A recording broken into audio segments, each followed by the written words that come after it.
All right, welcome back to Getting Past the Premium, everybody. Gotta love when we do them in person. It just feels different. I always comment on it, but it feels different, doesn't it? I mean, this is the only way to do it, in my opinion. Well, you know, the virtual environment that we live in has allowed us to bring guests on anywhere. But when we get as big as Rogan, they'll fly in and, sit here with us. Right? I was listening to a podcast last night, and they were referencing Rogan's, and they said, well, Rogan hasn't reached out to me yet. And I'm like, I don't think he's doing much of that. Yeah, I'm guessing it's all inbound. Yeah. Or he's like, I'd like to talk to that guy, and then they just come on. Yeah. Yeah, well, we'll get there. So, as we like to do when, we're able to have a conversation is talk about things that we're either trying to solve or that we feel like we've learned over time, because I think it's applicable to, everybody out there that's trying to do the same stuff. Mm-hmm. And so one of the things that we've spent a lot of time recently trying to dial in is the data side of the business, right? So what metrics are we tracking that give us information we need to make better decisions, right?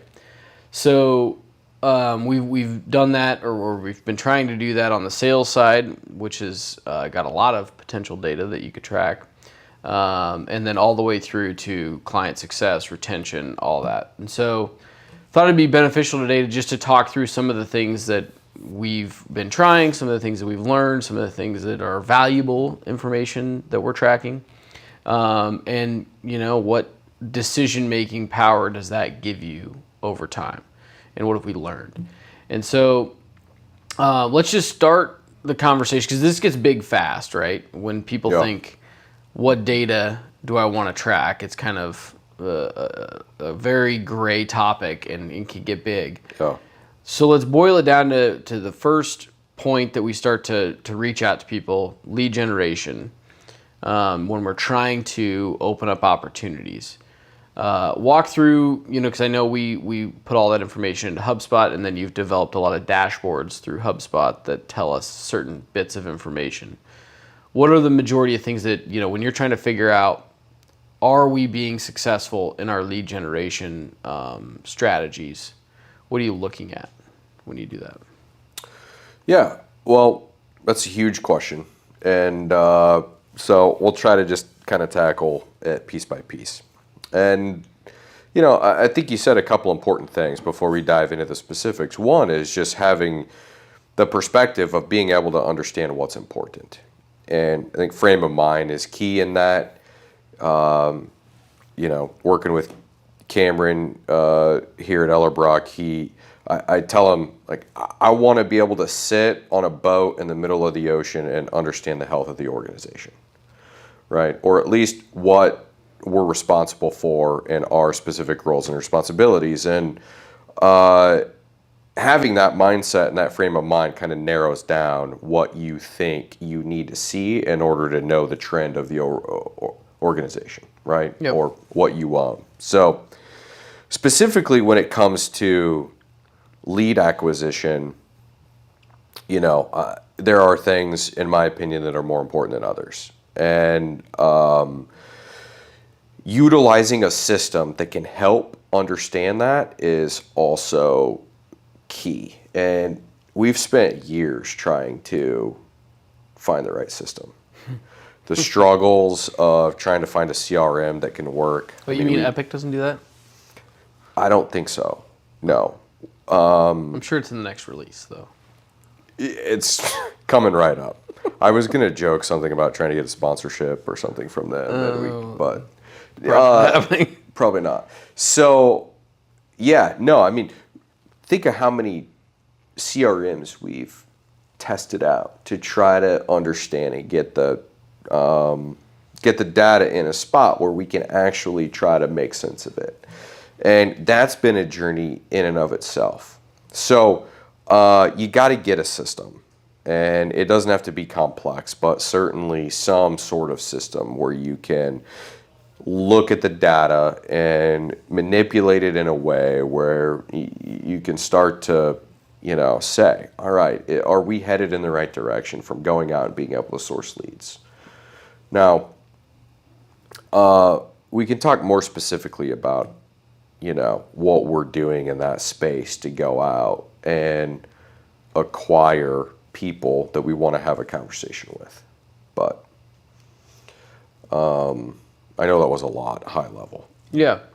Yeah, so key to have a system, but then what are the things you're looking at within that system that give you a good picture on, are we doing the right activity? Are we doing enough of the activity?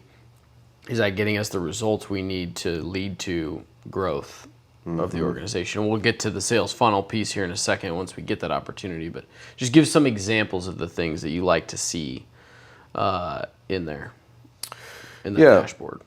So we're tracking metrics on acquiring leads, if you will, 4 different ways. Right? Yeah, we've gone through this before. Yeah. So we actually spent a whole episode on this particular topic. So we're doing that. You can go back and listen to that episode if you want to dive more into that. So it's backing into those. Then we know, in essence, like what we need for new leads entering our pipeline, because what we've come out of this journey with so far is more of an accurate picture on what happens once a qualified lead enters the pipeline. We've got some data around that. So we just reversed engineered those numbers to get back to, all right, like we need a certain amount of leads coming into the funnel, right? From those leads, if we're going to look at those 4 different ways that we go acquire those leads, how many do we need in each one of those lanes in order to get to that point? And then, we're starting at the beginning of that. What type, how much of those certain activities do we need to do to run a lead through the process to make them qualified that then enter the funnel, and we work through like that. So in the beginning of that process, it's all just centered around activity. So let's take, cold outreach, for example. You need to be picking up the phone and making a certain amount of dials based upon our conversion ratios of getting, a decision maker on the phone, and then having that decision maker agree to, the next step. And then them ultimately becoming a qualified lead. You got to have enough of that activity to get the right amount of leads that we can ultimately shove through the funnel and, hit our annual goal. So, yeah, and how much? One of the things I know people struggle with is at the start of that, when you're first starting to track these things, you need to start with some assumptions. Right? Yeah. Or maybe use industry data that you can get. Like at cold outreach as an example, there's industry data or there's just general cold outreach data that say you're going to make 100 dials and you're going to get 2 conversations, and you can figure out a decent or make those assumptions based on that industry data to determine somewhat of a goal that you want to go try to accomplish. Yeah. To start, and I think that's important, and then you iterate on top of that. And I think that's what's important for everybody to understand is you don't want to go into it assuming that you have it figured out. You want to say, here's where I'm making assumptions, here's what I think the numbers can be, so that means I have to make this many dials, that's going to be my goal, and then you iterate on top of that as you get more of your own personal data as to what's working, and that's when you can really get it dialed in. It comes back to the system that we've found to be successful. You have to have a tool that helps you do that, or it just becomes daunting and it gets overwhelming fast. Yeah. I can give you a couple specific examples on that front too, around, let's talk about cold outreach again. If we're making a phone call and we're using a particular pitch, like, what does that conversion rate look like compared to an alternative pitch?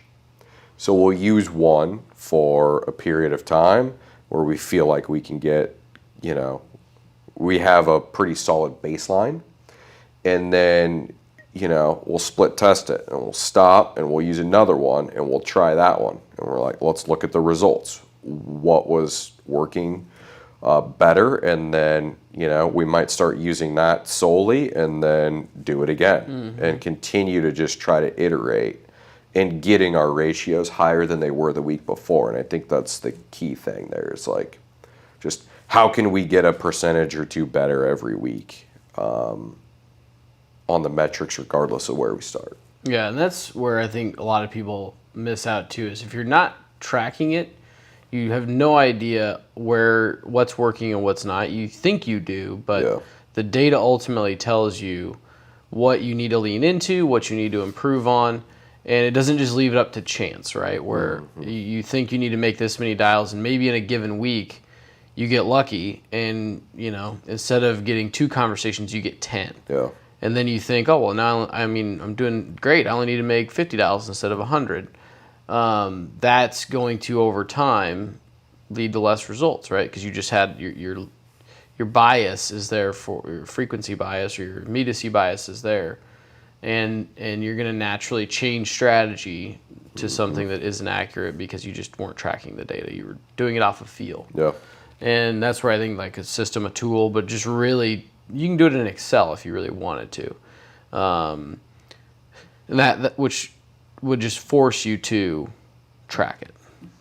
Yeah, I mean, the last thing I'll say on tracking is I see a lot of people, particularly newer in the industry, this isn't just exclusive to, our industry, but it's not easy, right? It's really hard work, and you got to face a lot of rejection and all the other stuff that we know. So when things get really hard, the tendency is to go to comfort, and you want to try to find an easier path. So you switch what you're doing instead of letting the data speak for itself and educate you on the changes you should be making. Right? It's done out of feel and it's done out of discomfort when it should be done on data. Because what also happens then is if you can pull yourself through those difficult times by trusting the data and getting your numbers in and whatnot, and you start to have success on that, people want to change stuff because it gets boring. Yep. And they're like, there's got to be a better way. And, it's like, it's almost too easy. So you need to have data be the source of truth that's guiding your decision making as you go through these cycles of, this is really hard to, wow, this is all I have to do. And if I just go do this, I can get this result. If I go get 3 more leads a week, I'm able to go do X, Y, Z for my family and whatnot. And it seems too simple. Mm-hmm. Yeah, and some of the best producers, business owners, et cetera, get very comfortable living in the monotony. Yeah. Right? Because success and what starts to work feels monotonous because you're doing the same thing. But you really should find those things that work, and tracking the data is going to start to tell you that. And then double down on them and do them as frequently as you can, and that can get monotonous. But that's what leads to success. For sure. Is doing the right things over and over. Can lead to success. Can. Yeah. There you go. Okay, so, now let's talk through, we get a lead, right? We get an opportunity on a piece of business. What are we tracking to determine success through that sales funnel? So going from, now they're a prospective lead, I'm starting to meet with them, to client. What are the things you like to see to gauge, how well we're doing, where can we improve, so on and so forth? Well, this seems really obvious, but we're just looking at conversion ratios between our steps in our sales process. Making sure that there isn't a dramatic fall off on one particular step, and if there is, what are we doing that is preventing us from, converting at a higher rate? And so again, it's just making sure that you're defining these steps properly and then tracking them, so that you can say, and we do things a little bit unique as well, where we're tracking when we set the meeting as well as when the meeting happens, right? And we've gone back and forth on that a couple times. We're currently doing it on meeting set. We're tracking meeting set as well, just because sometimes there can be a good lag between when the meeting is set and when it's held. And we want to know, like, are they rescheduling, and like, why aren't these meetings happening? So, we're building in different steps as well to be able to refine and dive deeper into where are things falling off. Is it a pain in the ass to have a meeting with us? Is it a scheduling conflict? Or too many people? Are we trying to coordinate the meeting with too many people? Like, you don't have that data if you're just focusing on the outcome of the meeting. Does that make sense? Yep. So building in the steps to get it, to a point where you can identify some of the root issues in your sales process. Yeah, I think that's well said. And the most important thing to me in the sales funnel piece is going back to what we said earlier, like, data should be your source of truth. And without tracking the data, you can make a lot of really bad decisions, because sales can be emotional, as we were talking. Like, you get some no's, you get some people that don't move to the next step. And without an objective way to track that over a period of time, that can lead to making changes that are really bad decisions. Yeah. To your process, where something might actually be working, you're just not able to see it, and so you think it's broken, or a piece of it's broken, and you make the wrong switch. Yeah. And that can be painful. Time flies too fast too, and with each segment of our business has different ebbs and flows and cycles to the business. So you take, health insurance as an example. It's that sales cycle and the time spent on deals is different at different times of the year. The same thing exists with, what we're doing on Wealth Strategies side of the business versus what we're able to do on the P&C side and consulting and some of that. So, like, it's very difficult for us to be looking at our ratios that we had in September, October, November on the benefits side as we do in March, April, May, right? But if you're not tracking that stuff, you get to March and April and you're like, well, what's going on? I got to change something. I'm not getting the results. And you got to be able to look at the data and kind of understand and be conducive to the business and know whether you're on pace or not, depending on what business you're in. Yep. And knowing it for each step, that's why you have the lead gen data, because that's going to help you determine, ultimately, if you're not getting enough clients, it could be you don't have enough leads as well, right? And so you got to track as much as you can around these different steps of the process. So let's go to a slightly more unique one that we've been trying to figure out. A lot of folks want to cross-sell more to their clients, right? Whether that be just, another insurance product, so going from a home auto to a home auto umbrella, or other completely different lines, so life insurance, or selling benefits to a P&C client, or, whatever those things are. But cross-selling, is certainly something that I think a lot of firms would like to do more of. But from a tracking and a data perspective, I think it can get difficult for folks to see what and how can I track these opportunities to cross-sell. We can look at our book and we can say, okay, we have this many clients with a home auto, no umbrella. But then how do we gauge client interest in a cross-sell? How do we gauge what's working to get our message out in front of clients to cross-sell? How have we been working to kind of flesh that piece out? Yeah, so It starts with communication. You have to have some way to understand. I guess number one, like have the prospect understand what you offer. Right? That's got to get If they don't know you do it, communicated that's somehow. a problem.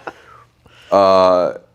And then you need some pathway back that is saying, from the prospect that they're able to raise their hand somehow that says, hey, like, we know that you do this. We might have a need here. Like, how can we engage you?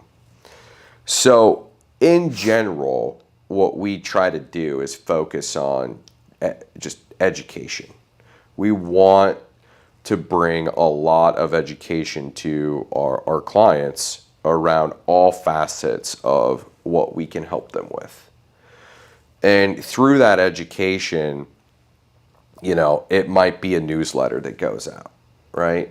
And the newsletter pertains to information that we know is applicable to them, but we also might be able to provide some solutions for some of the things that we talk about in the newsletter, and they click on that. We're able to identify that, and that could be an indicator that they're interested in something like that. And so, it's a combination of like the mechanisms to communicate back and forth and a way for them to raise their hand and opt in to having a deeper conversation. It doesn't have to be a newsletter. It can be a meeting. It could be a lunch where you're just going out and you're talking about the relationship. You're talking about what you do, how you do it, having kind of a reset conversation. And, through that, they might be like, you know what, I was thinking about that the other day. You guys do that? I didn't even know. Yeah. And, being able to track that Happens and all move the time. that further through the funnel for sure. Yeah. Well, I think track that is the biggest thing because a lot of different ways to solve for this. But say your strategy is to meet with your clients ever so frequently. Have a strategy to how you're doing that meeting, right? Mm-hmm. So you should have a structure to, we want to know how we're doing as a firm. This is feed forward sessions. It could be an example like we've talked about before. How are we doing as a firm? We want you to know everything that we do so that if you ever have a need or somebody that has a need, you know that we're here to help. But have a structure to that because, again, if you can track that and you start to track the success of, okay, I've done 30 of those throughout this quarter, how many of those led to further opportunities and how many didn't? And if it's not to the level that you feel like you need to drive additional cross-sells, you need to adjust something. Yeah. Try the next quarter and say, okay, I'm going to tweak this piece. Maybe I make it a little bit more clear that we are looking for clients that want to help you in this and that, so on and so forth. But I love the perspective, at least for what our mindset on it, of coming at it from an educational viewpoint, right? I would rather a client say, hey, I saw that great information about this. They click on it or they engage us further to learn more. Yeah. We can always, if it was a forceful enough ask from them where we felt like, man, they really need help, we can always directly reach out and be like, hey, seems like you need help here. But if they're engaging in that content frequently enough, either they're going to reach out at some point or then we can get different content to them that is more direct about asking for that particular business or whatever it is. Yeah, I mean, there's so much that goes into this, and we get to talk about this for hours, but, scalability is a thing. And then meeting them where they're at is another thing, and timing, right? If you're going to wait around as an organization for your client to call you and ask you if you can help in a certain area because they have a dire need, like you're putting a lot of eggs as an organization into that relationship basket. You better be really high on their COI,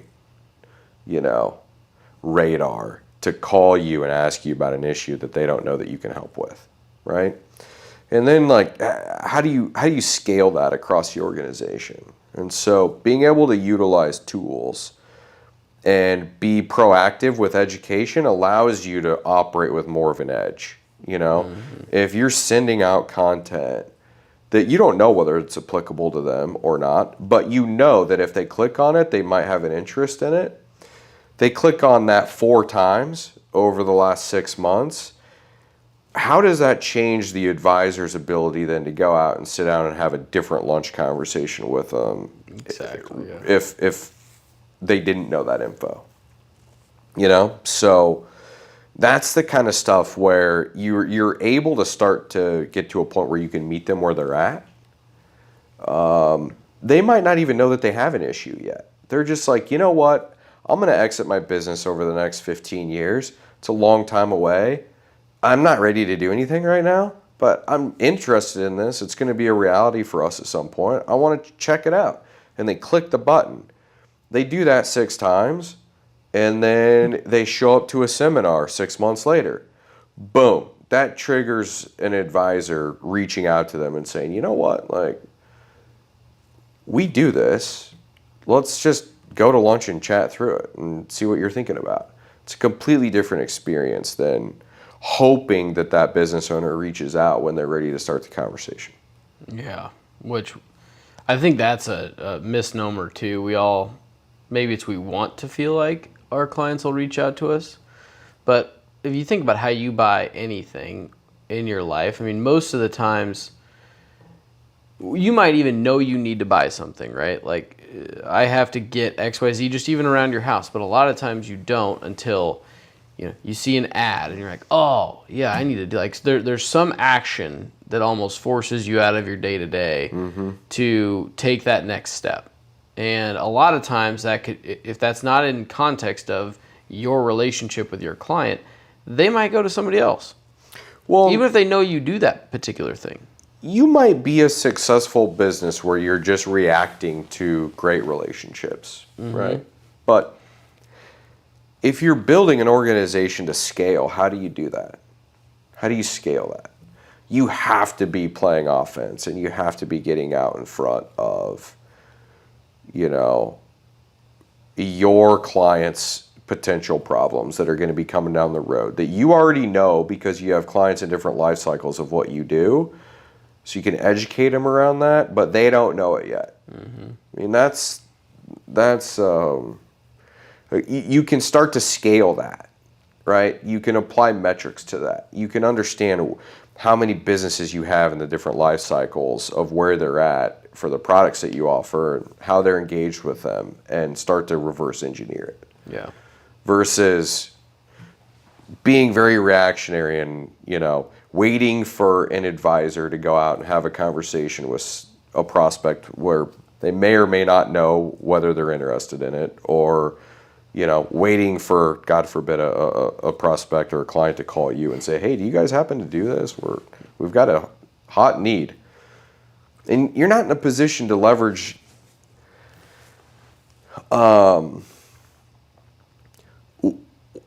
we are particularly focused on bringing on business owners with the right mindset. And it's very difficult to get a gauge on what their baseline mindset is when you're just putting out a fire for them too. Yeah. Right? So if you're always in that reactionary mode, like how you onboard them and how you bring them in, now is a perfect example in the PNC market with what's going on with rates, right? How many fires are burning in that space right now? If you're going to bring in... all of them. Yeah, all the fires. Right? If you're going to bring somebody in and solve price as their problem, like, is that a great baseline for how that relationship is going to transpire over the years? So if we're in front of those conversations, it gives us a better idea on what type of clients we're bringing in and, you know, how they view what we do. Yeah, I think that's a great way to put it.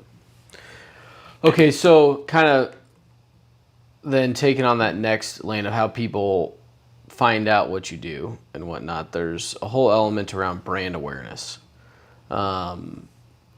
which is a component of some of the things we've been talking about, or maybe they're a component of brand awareness, but having a strategy and then tracking how you are getting your name, your brand out in front of people is a big part of your growth and your scale, and being able to create a system around growth.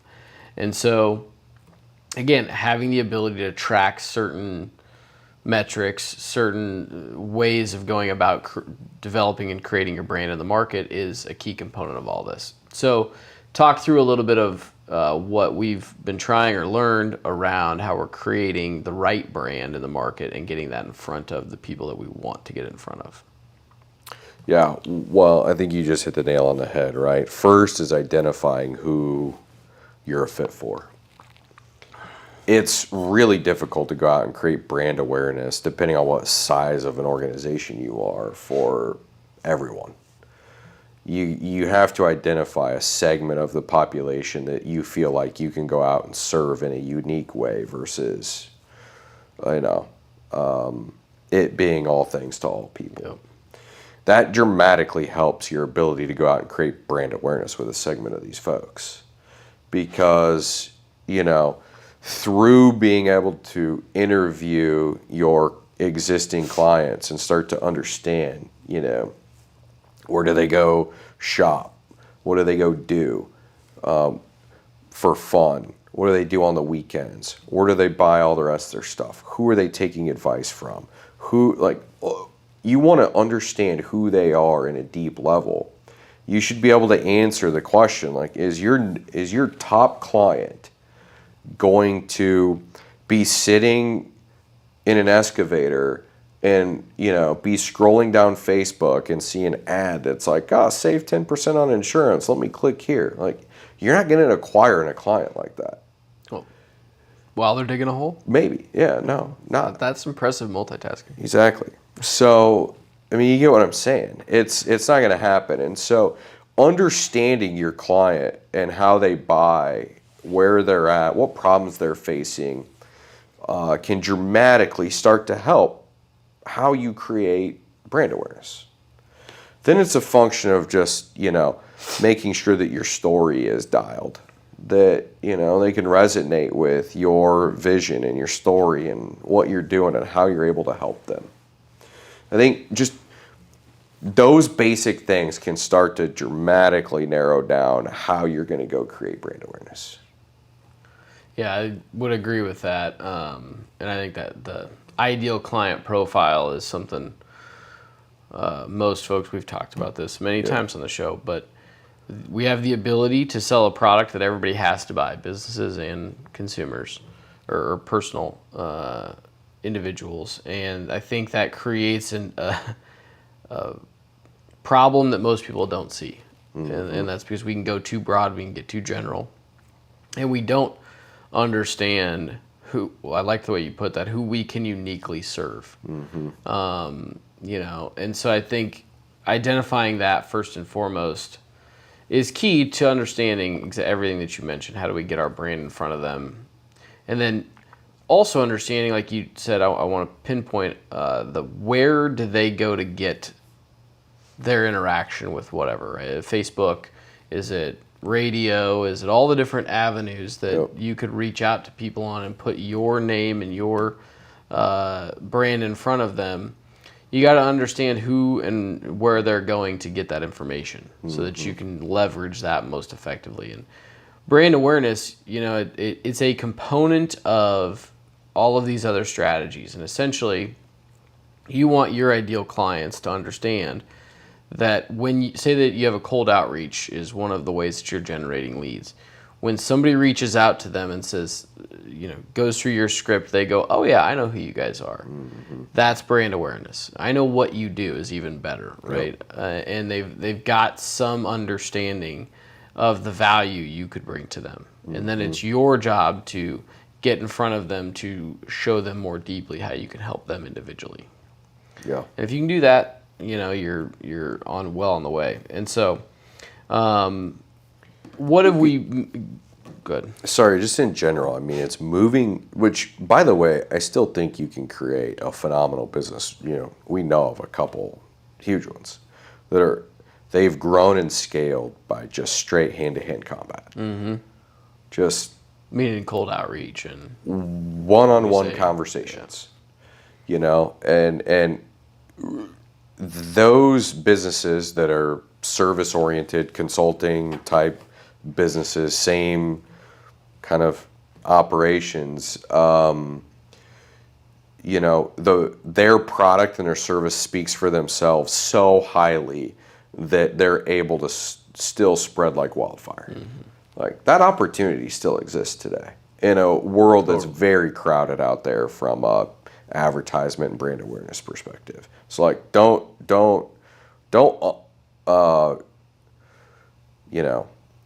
overlook that. At the same time, you're right. It's significantly easier for somebody that is performing cold outreach to, reach out to somebody who has awareness that you exist. So I would just, it's a huge world out there from this standpoint. And I would spend time really focusing on who you already serve that you want to duplicate and learn as much about them as you possibly can. And through that, you're going to come up and generate ideas with how you can get your brand in those areas to get more people like them. Yep, totally agree. So what, just to kind of wrap up the conversation here, we've hit on a few different areas that we're uniquely trying to track data to inform our decisions.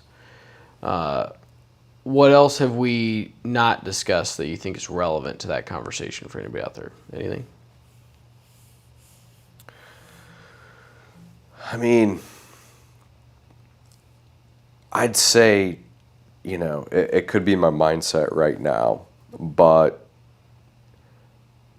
over the last however many minutes we've been talking, I think the most impactful thing somebody can do is just have a system to track the data.